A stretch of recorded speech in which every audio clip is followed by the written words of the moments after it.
Hello and welcome to this special episode here with somebody who I've now sort of can say that he's a dear friend of mine, big inspiration to me for his work on Olympic education, values, his foundation, his work with the International Olympic Committee. Always a pleasure to talk to you, Abhinav. You were part of the delegation in Lausanne. How is the IOC looking at India? I mean, how important is India? Because we see the IOC session, we see Mrs. Ambani's involvement, we see your involvement. I mean, I keep following your work at the IOC level. How important is India for the IOC? Very important. I think it's no secret that India is a priority area for the IOC, of course, because of our young demographic, because of our population, which is this young demographic consuming sport in such a large manner. So, of course, the Indian market becomes very, very important, not just from a broadcasting point of view, but also for the future in regards to perhaps hosting events but I think it's one step at a time. I think we mustn't jump the gun and say now the Olympics will happen tomorrow. It's a step-by-step process. To win an Olympic bid is a massive operation that needs to be. But you think at least the seeds have been sown? Is there a vision already? I'm not aware of it. I'm not privy to it. I only know as much as you do, and that is what I read in media. But I'm not privy to any more information. Tell me a little bit about your work with the IOC, Abhinav, because I know you're doing a lot of work in Odisha, for example, with the Olympic Values Education Program. Can you tell me a little bit more about your work with the IOC? With the IOC. Well, I was appointed as a member of the IOC's Athletes Commission in 2018. After that, I've been appointed on two further commissions of the IOC, one being the IOC's Education Commission, and the second being the IOC's Member of Election Commission. So I've been on these three commissions. Of course, my primary work is with the Athletes Commission. I've really been kind of spearheading, at least from the athlete side, the work that the IOC has done on athlete mental health. And the IOC has really done a tremendous amount of work on this in this area, much before the pandemic.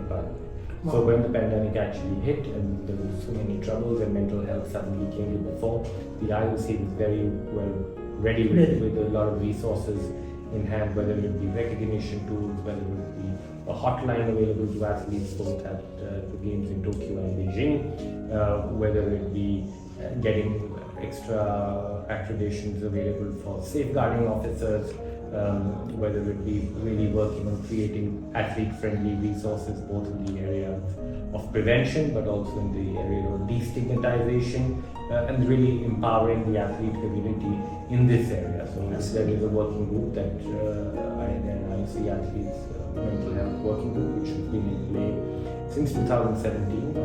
It all started with a consensus study on athlete mental health, which I was a part of, and an offshoot of that was the creation of this working group, which has really been working in a very proactive manner for the last several years on athlete mental health.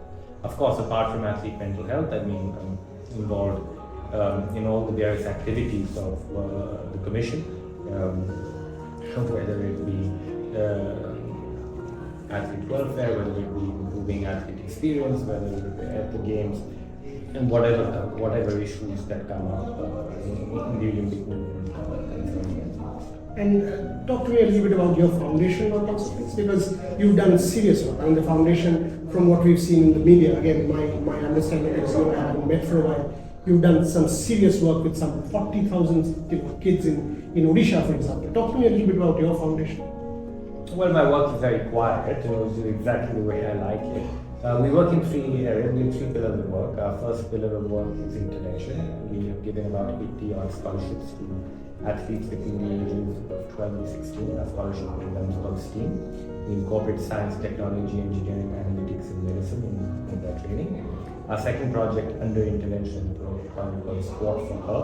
It is a project dedicated to the female athlete, empowering the female athlete participation, but also creating the resources to empower them to be successful in their journeys. Third project under intervention is a project called Sport for Her, where we offer 100 free surgeries to athletes. And these are athletes not elite.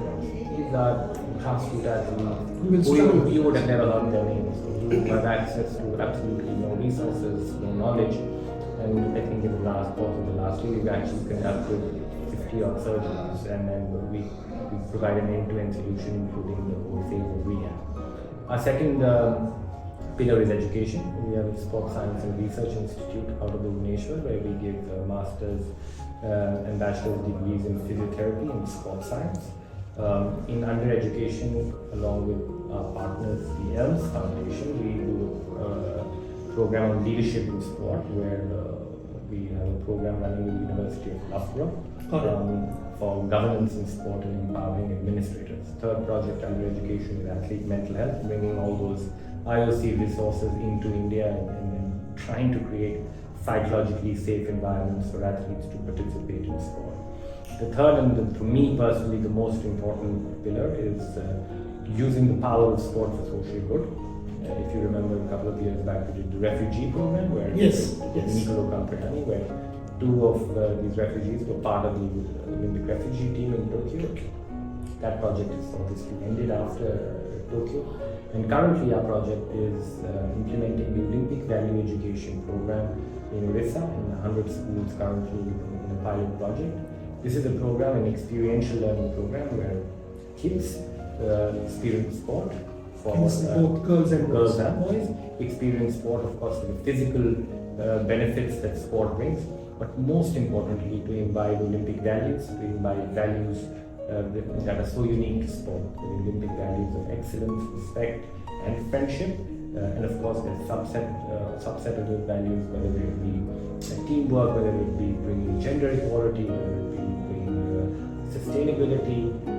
So that's a project which is going really well. About 40,000 kids under this program currently. It's been about 6 months since we started implementing it, and hopefully you will pilot this in other states as well? We are in talks with other couple of other states, but we plan to firstly scale it up in Odisha in year 2, and hopefully maybe start with another state next year.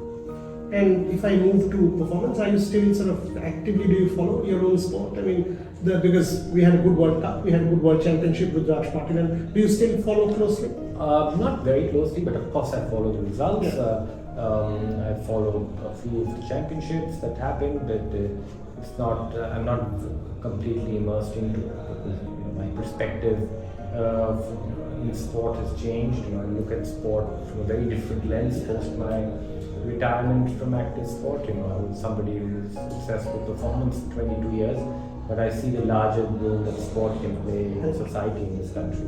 It's a very young society. I just want to. My interest really lies in making sure young kids have access to sport, but most importantly, imbibe the values that sport brings to the table. And I think that's just for the growth of our country is important. We're all after economic success, and it's very interesting to see that. Are you seeing physical literacy grow? Yeah, we'll get to that. But it's just to complete my point. All economic superpowers also happen to be sporting superpowers. Correct. And I believe, my belief is that they become economic superpowers because sport has played a very important part in the upbringing of this society. Whether it be work ethic, whether it be teamwork, whether it be honesty, whether it be integrity.